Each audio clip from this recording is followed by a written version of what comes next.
And we're live. And we are live here on Monday, which is we're what, May 4th, Jonathan, May 4th, We are 2020. May the 4th be with you, I think Yeah, is the phrase for today, isn't it? Well, tomorrow here and in Mexico, it's Cinco de Mayo, Mexican Independence Day. It's a big deal over here, but we're not talking about Mexican independence. Today we are, and welcome to the Dictators, our Monday through Friday live stream with me and Jonathan Fink. Today we are going to, I think, pretty much focus on the latest tragedy out of MAGA and Donald Trump, which is Trump's decision to withdraw 5,000 U.S. troops from Germany. I've got a few clips on that. He actually goes much further than that, but that's where he started. It's a disgrace. So I'm going to just jump right into that, Jonathan. Yeah, go for it. And let loose, because it really, really upsets me what he's doing. Pisses me off, makes me very, very angry. As someone who, was part of NATO, meaning as a soldier deployed over there in Germany. Anyway, so what I want to do is, like I said, I've got a few clips here. I'm going to play them right off the top, and then I'm going to make my comments. And then Jonathan, of course, will chime in with his astute vision and information and opinions on this as well. A couple of brief ones. This is when Trump was asked specifically if he's going to be cutting troops in Germany. Why is the U.S. removing troops from Germany? We're going to cut way down, and we're cutting a lot further than 5,000. Thank you very much. Well, that's another thing, and right off the top, Jonathan, and a lot of people didn't catch that unless you're crazy like us who follow the news very, very closely. You didn't catch that Trump and then the Pentagon is saying they are going to cut way past the 5,000 troops that was officially announced. So this is a prelude to something bigger. And the next clip that I'm going to play right now feeds right into that. So it's about 46 seconds long. So just listen to this clip and we'll both comment. We talked about possibly pulling out some troops out of Germany. Would you be considering the same thing for Spain and Italy? I mean, they haven't been exactly on board. Yeah, probably. Yeah, I probably will. Why should I? Look, why shouldn't I? Italy has not been of any help to us, and Spain has been horrible, absolutely horrible. But we didn't need the help, and to a certain extent, I asked them. I didn't need the help, but I said, "Yeah, we'd love to have you help," because I wanted to see if they do it. And they, in all cases, they said, "We don't want to get involved." And the amazing thing is, they use the Strait of Hormuz. We don't. We don't use it. We don't need it. We have a lot of oil. And I just want to add to that. So he talked about redeploying and removing American troops from Spain and Italy. And as you know, your monarch, King Charles, was just here, and he reminded Trump to his face that the only time Article 5 of NATO was enacted was after 9/11, and the U.S. was attacked by terrorists, and NATO did come to our aid, including many, many Danish. And then he wanted to seize Greenland after that. But King Charles told Trump to his face that, NATO has been there for America and will be there in the future. And of course, it had no effect on Trump. In fact, right after that is when he made this announcement about pulling the troops out of Germany. And then after that, Italy and Spain. So this man knows no shame, and he's obviously a blithering idiot. I'm going to play just two more clips, and then we can both say our piece on what we think about all of this. This next one is, and I mentioned to you, I was stationed in Germany when there was still an East Germany and the Soviet Union, and I became friends with many, many German people. They're very close friendships. America has been, as Great Britain has too, in Germany since 1945. And so many, many German families have formed long-term, multi-generational relationships with American soldiers and their families. This is a brief clip about how the Germans are taking this announcement by Donald Trump to withdraw 5,000 U.S. troops from Germany. This quiet town in Western Germany could soon feel the impact of decisions made far beyond the country's borders. For decades, Landstuhl has lived alongside a major US military presence. With Ramstein Air Base just a few minutes away, that relationship has shaped daily life here since 1945. American businesses, American customers, intertwined into the local economy. But that long-standing connection is now facing uncertainty after the Pentagon said it would pull out 5,000 troops from Germany over the next 6 to 12 months. It would hit hard because this area is very dependent on it financially, and I think it would cause a great deal of damage. Across Landstuhl, there's concern about what that could mean. For many here, US personnel are more than just a military presence. They're tenants, customers, part of the community.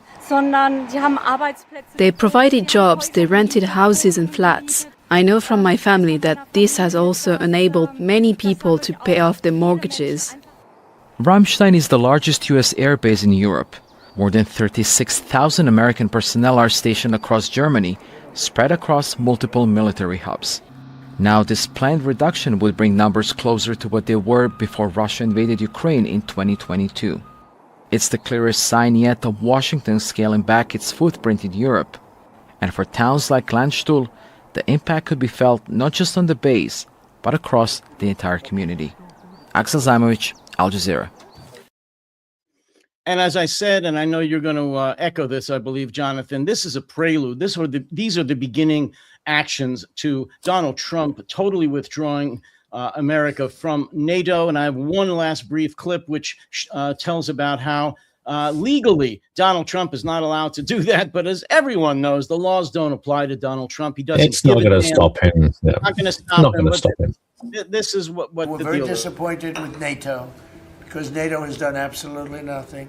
Can Donald Trump actually pull the US out of NATO? Let's check the facts. Thanks to a 2023 law, Trump can't withdraw the US from the alliance on his own. The Senate must vote 2/3 in favor, or a new law must be passed by Congress. That 2023 law came about because of a bill co-sponsored by Marco Rubio, who is now Trump's Secretary of State. And it means even if all Republicans voted with Trump to pull the US out of NATO, they would still need support from some Democrats to pass the legislation. But Trump does have other ways of weakening NATO, which is made up of 32 member countries, including Canada and 30 European countries. He could cut funding and withdraw US troops, essentially defunding the alliance and rendering it ineffective. He could also refuse to help another NATO member if they're attacked. Trump has criticized NATO member countries for not supporting the war in Iran and helping reopen the Strait of Hormuz. He could pull US troops out of member countries that he deems unsupportive and station them in countries he deems more supportive. The Wall Street Journal has reported that's something Trump's team is considering. After a meeting with the NATO Secretary General, Trump posted this on Truth Social. NATO wasn't there when we needed them, and they won't be there if we need them again. Of course, saying that they came to help us after 9/11, of course, doesn't go in his demented, delusional, stupid brain. It just doesn't get through to him because he's a 5-year-old. He's an asshole. I hate him. I'm sorry. Things like this really, really get me. So yeah, he's a toddler arsonist. I mean, he's going around just literally smashing everything that he cannot control. I mean, it is the behavior of an oversized toddler, and of course he has the diapers to match. But it's extraordinary. Actually, it's not so extraordinary because this is what he always was. What's extraordinary is that he is allowed to get away with it. What's extraordinary is that he is not sectioned, quite literally sectioned and dragged away in a white coat to have his brain prodded.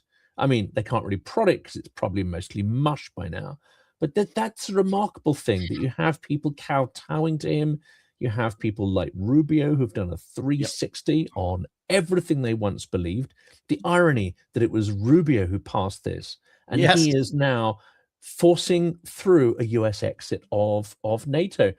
And he is trying to use some perverse logic to do it. And there is no logic there. It is simply sycophancy to Trump and his oversized toddler ego. And yet it's not just Rubio. There's a whole segment of people who will agree with it. There's a whole segment of people who will condemn it, but seek to rationalize and normalize it and not call it out for the sheer destructive insanity. But it's not just destruction for the sake of destruction. There is a clear beneficiary to all of this. The beneficiary is Vladimir Putin and Russia. If he wasn't losing so badly in Ukraine, he could capitalize on this much more, it seems to me.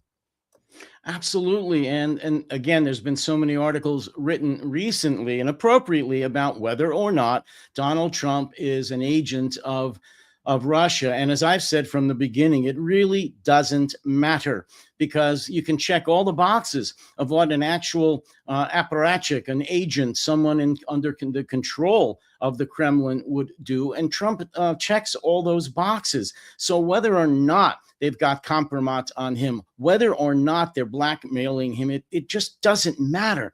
He's doing all the things that an agent would do. And I don't know if they have anything on him, and I really don't care. He's a traitor. And this, you're right. Who's the biggest winner out of all of this? It's absolutely Vladimir Putin. What Trump has done, along with his sycophant cult members in the United States government, is way beyond the dreams of any KGB member, of any Soviet Union intelligence officer for the last 80 plus years. It's beyond their wildest dreams. And yes, they have never got a fraction. And they devoted a lot of time and money to this, and he's doing it for free, allegedly. And this is the thing, that this is why compromat is dangerous in this respect, because it would almost imply that he knows right from wrong, and he's doing things he knows to be wrong because they've got. I don't think that's the case at all. He's doing things because he's easy to manipulate. He's doing these things because he knows everyone's got compromat on him, but that's neither here nor there. He's doing it because he's aligned with the dictators, because he admires dictators, because he understands the rules of their game.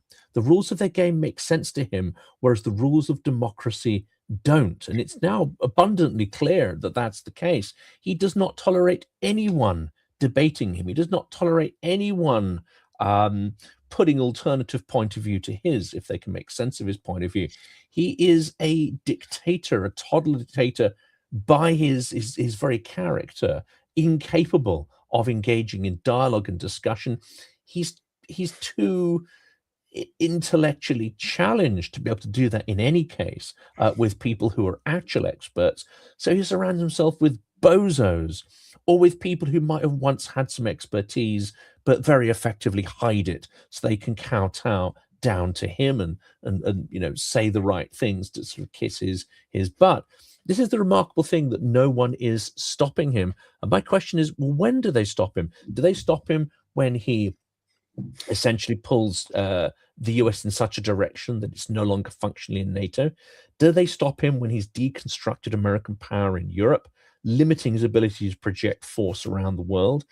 Do they stop him when he's crashed the world economy? Do they stop? And the list can go on. Do they stop him when Putin sends masses of drones into Europe, which are dropping on European cities? Does anyone stop him then? Because he won't prevent any of this stuff, and he won't come to the aid of allies, and he'll just keep trashing and trashing and trashing until there is nothing left of the international order. Or the alternative, he pops his clogs sooner rather than later, which is, I mean, that's an outcome we can hope for, I'm afraid to say at this point. But if he dies naturally, I worry that there will not be a reckoning with what he's done or with the people who enabled him, because it seems that there is a tendency, especially in the US, once someone has kicked the bucket, to be compelled to speak well of them, even if they just did a whole series of shitty things in their life, and which is some monstrous pile of shit. Apparently you can't say that when they've died. The truth somehow gets buried with them. But no, we got to call this out. And I think this piece of shit needs to go down for his crimes while he is still alive.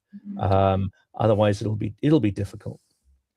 Unfortunately, I will say what I've been saying for years since he came on the scene, and certainly for the last, I don't know, since the 2020 election, I guess, is that no one's going to stop him. This is a multi-generational issue with America. What he's done and what his cult and sycophants have done is to destroy so many of the basic foundational pillars on which the United States of America has been built on, that if it ever recovers, it's going to be a very long time. And if Donald Trump dropped dead during our broadcast, and I'm not going to say anything more than that, if he did, for argument's sake, nothing's going to change. It may actually get worse, because much as I don't like him, J.D. Vance is far more intelligent than Donald Trump. In fact, pretty much anybody, including my dog and cat, are far more intelligent than Donald Trump, and they do have a plan. You and I talked about the fact that J.D. Vance is a pro-Kremlin guy from way back. He wants us to pull out of NATO. He's one of the biggest cheerleaders for that. He's next in line, literally. If something happened to Donald Trump, he would be the president. And even if he's not the president by way of winning the next election in 2028, whoever they put forward from that destroyed party, which used to be the Republican Party and is just now MAGA, it doesn't matter. They're going to be as bad or worse, because this is a cult, Jonathan. And I know people say that. It's not an overused phrase. It's a fact. It's a cult. They have convinced themselves. Even Marco Rubio, Jonathan, was one of the most anti-Kremlin people in the Congress not too long ago. And look at him. Look at him. Real hawk, you know. Oh, in my that respect. God. He's a whore. They're hypocrites, but I believe in their souls, for just greedy personal reasons, they have convinced themselves that they were wrong before, and Donald Trump is the light. He is the anointed one. I really believe they believe this, and they're going to go down just as the last SS trooper did in Berlin, in the Reichstag, with the last bullet that they have. They're not going to give up, and it's going to be a very, very long, painful slog for us, meaning here in the United States. This is the key, isn't it? I mean, I was speaking to someone in Germany afterwards earlier who has huge support for Ukraine, and we were talking about that extensive process of denazification and education. Now, Japan went through a lot of reforms. They didn't necessarily come to terms, fully with their behavior in the Second World War, but it's an interesting example of Austria. Austria managed to flip the narrative into being victims and having nothing to do with it, just another innocent victim of it. They didn't go through that process of denazification and re-education. Some individuals may have done that, but it wasn't systemic as part of the education system. And then, unfortunately, you get people with extremely warped views of the past, and an incomplete understanding of what that was. And the example he gave is he was talking to someone who's quite elderly, relaying what he'd found out, and he was quite young, and relaying what he'd found out about the war and the culpability. And she said, yes, I know all this stuff, but of course the Fuhrer didn't know any of this. He didn't know about any of the crimes. Just like Putin doesn't know what's going on now. Exactly. And the same with Trump. The same sort of cultish refusal to believe that everyone could be led by a devil, by a literal demon, down such a dark and destructive path. Somehow, without, I think, really solid educational processes, a lot of people won't want to face the reality of it. Therefore, they will not reform. Therefore, they will remain in that rut of sort of divisive politics where things continue to erode and get broken. Jonathan, that's what I'm talking about, because I did a podcast and a couple of them on this topic. I think some of them with you, the fact that 54% of American adults read at or below a 6th grade level. That's approximately 11 years old. 54%. And 90% of them are Republicans, registered Republicans who voted for Trump. So it doesn't take, I hate to say it, doesn't take a rocket scientist or somebody with a 7th grade education to know that these people are prime targets for lies, for propaganda, for Trump. And they do believe him. I just read a bunch of comments. I've been doing listening to a lot of videos in preparation for this today about the Trump pulling the 5,000 troops from NATO. So I was listening to Fox News and some conservative, I hate to use that word, but conservative right-wing channels today, and virtually all of the comments were saying, great, we should never have been part of NATO. The day after the war ended in 1945, the last American soldier should have come home. What did we ever get from NATO? Why doesn't Europe defend itself? And on and on and on. Not one had any intellectual capacity to say why we're there, what we've gotten out of this, not just in terms of military, but in terms of trade, in terms of international peace. I'm sorry, morons. Just the jobs created by economy. Having a global network that buys your weapons, oh my goodness, and pays for the bases for you to project global power and protect a trade network that brings vast wealth. I mean, if they don't understand the absolute basis of their economic system, then they're going to come up with this nonsense, unfortunately. And that is not just to point the finger and say, look at America, they understand nothing. We voted for Brexit. We voted to dismantle the foundations of our business model, the business model created by Margaret Thatcher, who many of them, espouse as being this dear leader. They took apart her legacy and trampled it, which was the idea that we could become the manufacturing base and the base for projecting, the sale of goods and services into one of the largest markets, and that we could have far more liberalized employment, and we could take advantage of this gigantic captive market by being more agile, being more capitalist.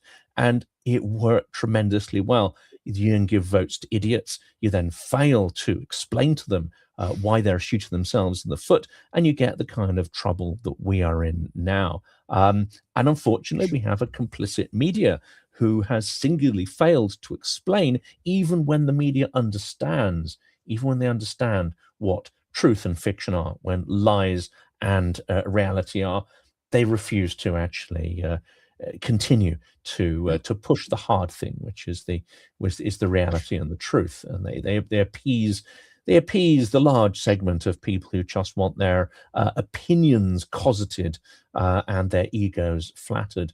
Well, this is where we are, and unless we return to something like a sort of robust, data-led, science-led, and as you say, high educational level, we're going to continue to wallow in this sort of triviality and let's say the era of the moron, quite frankly. Well, since we're living in the era of the critically thinking challenged, i.e. MAGA, Trump is always parroting or shouting, as well as all his cult members, about how we cannot let Iran have a nuclear bomb. We can't let anybody else have a nuclear weapon. There's too many. We can't, let nuclear proliferation happen. Well, you know what?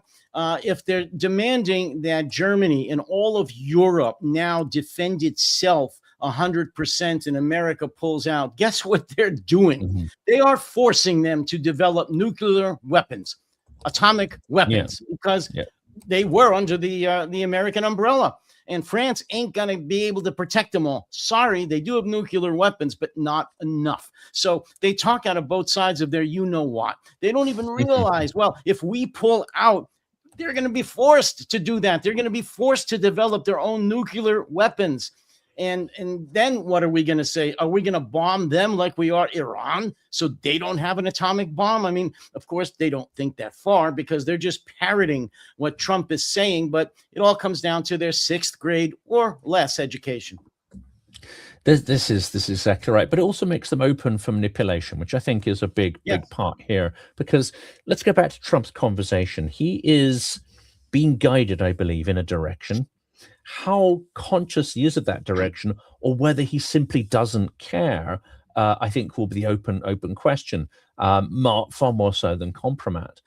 But certainly if he is not recognizing in which way his toddler tantrums are driving the world, then there are others around him that do, and there are certainly others on the Russian side that do as well. And I think it's no coincidence that this renewed move to trash NATO comes after an extensive call between Trump and Putin, and then Trump starts repeating sort of ideas that are so at variance with the reality about, Ukraine not having the cards again and all this and that and the other. I certainly think that Putin has developed a format. We don't know how frequently they happen, but a format whereby on the phone he can manage and manipulate Trump and guide him like some kind of lethal weapon. I agree. As we said, there are people around Trump who do actually have a couple of brains. JD Vance, for example, is Ivy League educated, as are many of them, and they have direct ties to the Kremlin. Whether or not they're getting funded doesn't matter. That's their ideology. And you're right. Trump just had a conversation with Putin. We don't know exactly what was said, but it was right after that he started percolating all these ideas about NATO and some more negative thoughts. Once Mertz made his comments about Iran and how America wasn't exactly handling it very well, that we had no plan. Boom, that was a wide open opportunity for Trump to fulfill his ass kissing to Putin. Yes. That's what it was. And I'm sure that's what they discussed among many, many other ass kissing type of things between the two bros. I'm sure, actually, to be honest, Jonathan, Putin gave him a list. He said, Don, this is what I'd like. I'm not pressuring you here. I'm not doing what you did to Zelensky, wink, wink, but here's what I'd like you to do. And if you do, boy, I'd really be appreciative, like a Trump Tower in Moscow type of appreciative. And so I think that's what happened. And here we go with the announcements about Germany, troops being taken out of there, troops being redeployed probably out of Spain and Italy. And I wouldn't be surprised if other countries now are on the list. By the way, Poland and Germany did say, not officially, that they will now consider developing their own atomic weapons because of what's going on. They don't want to. There's so much risk with that for various reasons. They're being forced to do that. So all the MAGA morons who are saying that we're at war with Iran so they don't get an atomic bomb, okay, then what pulling out of NATO is going to force more countries in the world to have atomic weapons. So that makes a lot of sense. It does. We've discussed many times that actually this continuity between Biden's policies and Trump's, in that they supported Ukraine in different ways, i.e. Trump not at all, and in negative ways. Biden obviously supported Ukraine in a rhetorically full fashion and then a logistically muted fashion. But the some result of this is that it pushes Ukraine towards wanting to seek a nuclear weapon. And there's another one. Yeah, for sure. The conclusion of everything is that the US cannot be trusted, and that even if it returns to something resembling, what it was before, we now will always fear a reversion to this sort of, not just nasty US, because there's a high degree of nastiness about this, and as you described, the kind of, why were we ever there? And there's just a level of irrationality, nativism, but there's also a sort of resentment that makes it pretty toxic. I mean, it seems that beneath the surface, for many people, there is almost like a sort of inverted loathing, which is kind of admiration and loathing at the same time. People, I guess, have a chip on their shoulder. This is one of the arguments. I mean, this is maybe the closing one here, because this is the hinterland where propaganda works, and where you even get pro-Ukraine people almost sort of, these arguments bleeding through. And I think we can have a rational argument about what Europe has failed to do, but it's quite clear that Europe is stepping up in quite a significant way and has pretty much replaced the US over more than a year in terms of what it supplied. So the US has dropped out. Europe has filled the gap, which is frankly extraordinary. Now, it may not be enough, and it may not be tied to a clearly articulated strategic plan. Well, none of the allies have articulated a plan, and that includes Trump and includes Biden. No one has articulated a plan except for the Ukrainians. So that's, it's all very well we can throw stones all day long and break the windows in the greenhouse. But the argument that really gets my goat now is that Europe's doing nothing. They need to pull their own weight, blah, blah, blah, blah, blah. And you hear this even from pro-Ukraine Americans, mostly conservative. And you think, do you guys have the gall to say this at this point in time? Now, there are a lot of private Americans who are delivering enormous aid and extraordinary stuff, sometimes individuals who are delivering more than whole countries. So this isn't a pop at individual Americans who are making up for the lack. But just to repeat these lazy narratives that Europe's not doing anything, they need to step up, they need to look after themselves. The reality has changed. And those lines, those arguments are just a pure horseshit propaganda line that add no value to discussion. They just inject arrogance, extraordinary arrogance and entitlement into it, but they add no real value whatsoever in moving us forward. There are lots of issues, but it doesn't help the debate when people come out with this clumsy kind of accusatory language. Well, I have said for a long time, and you know this, that I was very upset with how slowly Europe had come around after February of 2022. I mean, and so were you. But I also agree with you. And I made several podcasts over the last, year or more about how fast they're starting to come around. It's not easy when you've been pampered and taken care of for 80 years, especially a Germany who has this huge guilt trip still. Sorry. I don't think if you're German, and I'm not, you could quite understand where they're coming from. And they have come light years. I think they now have the 4th largest defense budget in the world. Let's not forget they were actively discouraged from taking such an active role for obvious historical reasons. Shouldn't get forgotten. Well, and they need to move faster. That's not to take away from that. I now believe that Europe gets it. Not all, but Europe gets it for the most part. I'll say one last thing about that, though, because I'm sorry, I'm a fan of Ukraine. They need to acknowledge that Ukraine is the leader right now. They do of Europe, in terms not only of defending democracy, of which they are the by and far the leader, but in terms of their military ability, not just having the strongest and most experienced combat hardened military in maybe even the world, but certainly in Europe, but their innovations, their defense industry now, which has come light years since, 2022. They need to acknowledge that not only is Ukraine European, they should be the leader of Europe, which means let them in the EU, stop the foot dragging there. That I'm still pissed off about. I'm sorry.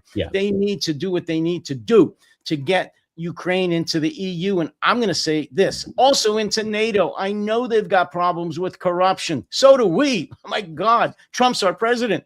So I get it, but they need Ukraine. They need Ukraine. They need Ukraine now, Jonathan, more than Ukraine needs Europe, although Ukraine needs Europe.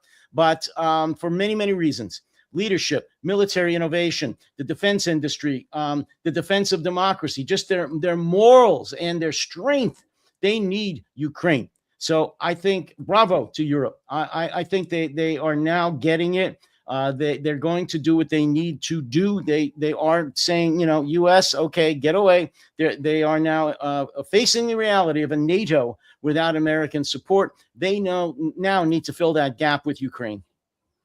They do, one in, one out. I mean, that's what it potentially looks like. But actually, Europe will be the huge winner at this point because Ukraine, and this is going to sound sort of to some people like, Ukraine is more adept at defending Europe against this modern warfare than the US is at this point.